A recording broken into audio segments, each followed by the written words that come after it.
আকাশবাণী শিলচর আঞ্চলিক সংবাদ পড়ছে সৌমিত্র চৌধুরী। রাজ্যসভা নির্বাচনের জন্য আজ মনোনয়ন দাখিলের শেষ দিন। আসামের রাজ্যসভার দুটি আসনের জন্য প্রাক্তন কেন্দ্রীয় মন্ত্রী রামেশ্বর তেলী ও 4 বারের প্রাক্তন বিধায়ক মিশন রঞ্জন দাসকে বিজেপি প্রার্থিত্ব প্রদান করেছে। এ পর্যন্ত বিরোধী দল রাজ্যসভা নির্বাচনের জন্য কোনো প্রার্থী ঘোষণা করেনি। উল্লেখ্য, রাজ্যসভা নির্বাচনে প্রার্থী মনোনয়ন নিয়ে গতকাল নতুন দিল্লিতে কেন্দ্রীয় নেতৃত্বের সঙ্গে আসাম রাজ্য বিজেপির সভাপতি ভবেশ কলিতা ও মুখ্যমন্ত্রী ডক্টর হিমন্ত বিশ্ব শর্মার সঙ্গে একটি গুরুত্বপূর্ণ বৈঠক অনুষ্ঠিত হয়। উল্লেখ্য, আসাম রাজ্য বিজেপির এই আসন দুটির জন্য প্রেরণ করা 10 জনের তালিকা সম্পর্কেও গতকাল বিস্তারিত আলোচনা হয়েছে। এদিকে ভারতীয় জনতা পার্টির করিমগঞ্জ জেলা কমিটির পক্ষ থেকে রাজ্যসভা নির্বাচনে প্রাক্তন বিধায়ক মিশন রঞ্জন দাসকে মনোনয়ন দেওয়ায় সন্তোষ প্রকাশ করা হয়েছে। রাজ্যের পুলিশ সঞ্চালক প্রধান জিপি সিং গুয়াহাটি ও লখিমপুরে বোমা উদ্ধারের ঘটনার তদন্ত জাতীয় তদন্তকারী সংস্থা এনআইএকে হস্তান্তর করার কথা ঘোষণা করেছেন। গতকাল গুয়াহাটিতে আয়োজিত এক সাংবাদিক সম্মেলনে পুলিশ সঞ্চালক প্রধান শ্রী সিং জানান যে বোমা উদ্ধারের ঘটনা সম্পর্কে মোট 10টি মামলা দায়ের করা হয়েছে। এর মধ্যে গুয়াহাটি ও লখিমপুরে বোমা উদ্ধারের ঘটনার তদন্ত এনআইএর কাছে হস্তান্তর করার জন্য রাজ্য সরকারকে পত্র পাঠানো হয়েছে। শ্রী সিং আরও বলেন যে শিবসাগরে বোমা উদ্ধারের ঘটনার তদন্ত অগ্রসর হয়েছে এবং বোমা রেখে যাওয়া যুবকসহ 4 জন লোককে ইতিমধ্যেই আটক করা হয়েছে। তবে তিনি তদন্তের খাতিরে বিস্তারিত তথ্য প্রকাশ করা থেকে বিরত থাকেন।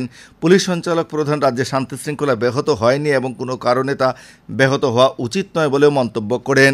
সেই সঙ্গে সঞ্চালক প্রধান শ্রী সিং আইন শৃঙ্খলা ভঙ্গ করলে বা বিশৃঙ্খল পরিবেশের সৃষ্টি করলে পুলিশ কঠোর ব্যবস্থা গ্রহণ করবে বলে সতর্ক করে দিয়েছেন।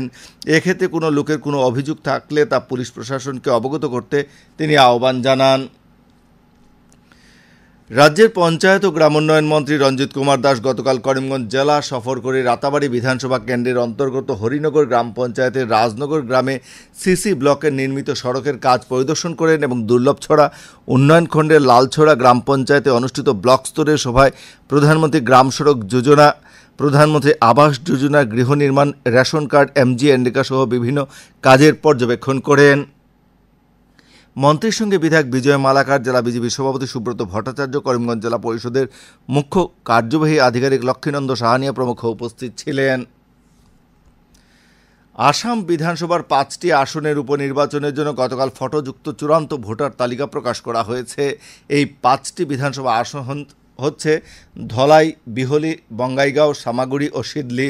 এদিকে কাছাড় জেলার ধলাই তপশিলি সংরক্ষিত বিধানসভা কেন্দ্রের উপনির্বাচনের জন্য ফটোযুক্ত চূড়ান্ত ভোটার তালিকাও গতকাল আনুষ্ঠানিকভাবে প্রকাশ করা হয়। জেলা প্রশাসন থেকে চূড়ান্ত ভোটার তালিকা জনসাধারণকে প্রত্যক্ষ করানোর জন্য জেলার মুখ্য নির্বাচনী আধিকারিক, ভোটার পঞ্জীয়ক আধিকারিক এবং ধলাই বিধানসভা কেন্দ্রের সবকটি ভোট গ্রহণ কেন্দ্রে রাখা হয়েছে বলে জানানো হয়েছে। উল্লেখ্য, ধলাই তপশিলি সংরক্ষিত বিধানসভা কেন্দ্রের 208টি ভোট গ্রহণ কেন্দ্রে প্রায় 1,97,642 জন ভোটার রয়েছেন।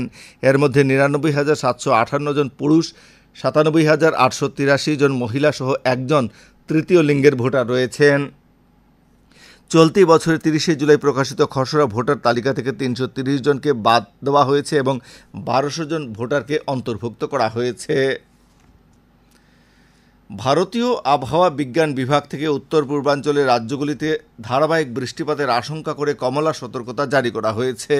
আবহাওয়া বিজ্ঞান বিভাগ থেকে আজ আসামের বিভিন্ন স্থানে ধারাবাহিক বৃষ্টি সহ ভারী বৃষ্টিপাতের সম্ভাবনার কথা জানানো হয়েছে। হাইলাকান্দি জেলার সরসপুর পুলিশ থানার অন্তর্গত শিবোত্তর গ্রামে অগ্নিসংযোগের ঘটনার সঙ্গে যুক্ত থাকার অভিযোগে পুলিশের আটক করা 16 জন অভিযুক্তকে গতকাল 14 দিনের জন্য জেল হাজতে পাঠানো হয়েছে। উল্লেখ্য, গত সোমবার রাত 8টা নাগাদ শিবোত্তর গ্রামের প্রায় 500 লোক একত্রিত হয়ে পুরনো একটি হত্যাকাণ্ডের সঙ্গে যুক্ত থাকার অভিযোগে উত্তেজিত জনতা সাইকুল উদ্দিন লস্কর নাম এক ব্যক্তি সহ তার নিকট আত্মীয়দের ঘরে অগ্নিসংযোগ করে। স্থানীয় জনগণ 6টি বাসগৃহ, বাইক সহ একটি 4 চাকার গাড়িতে অগ্নিসংযোগ করেন। পরিস্থিতি নিয়ন্ত্রণে আনতে পুলিশ ও সিআরপিএফ বাহিনী এলাকায় মোতায়েন করা হয়েছে।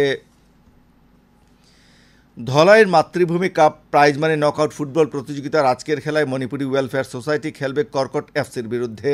ধলাই বাম নিত্যানন্দ উচ্চতর মাধ্যমিক বিদ্যালয়ের খেলার মাঠে আয়োজিত প্রতিযোগিতার গতকালের খেলায় নতুন বাজার এফসি 3-1 গোলে ফাওয়া এফসি দলকে পরাজিত করে। পালংঘাটের মাথাসংঘ ক্লাব আয়োজিত ডক্টর শ্যামাপ্রসাদ মুখার্জি স্মৃতি প্রাইজমানি ফুটবল প্রতিযোগিতার আজকের খেলায় পুনিরমুখ অ্যান্ড স্টোর এফসি খেলবে আমরাঘাটের 11 ব্রাদার্স এফসির বিরুদ্ধে। পালংঘাটের চৈতন্যচরণ জগৎচন্দ্র উচ্চতর মাধ্যমিক বিদ্যালয়ের খেলার মাঠে আয়োজিত প্রতিযোগিতার গতকালের খেলায় ডেফলিপার এফসি 1-0 গোলে সুন্দরী পার্ট 2 এফসিকে পরাজিত করে। আঞ্চলিক সংবাদ এখনকার মতো শেষ হলো। পরবর্তী আঞ্চলিক সংবাদ রাত 7:45 মিনিটে।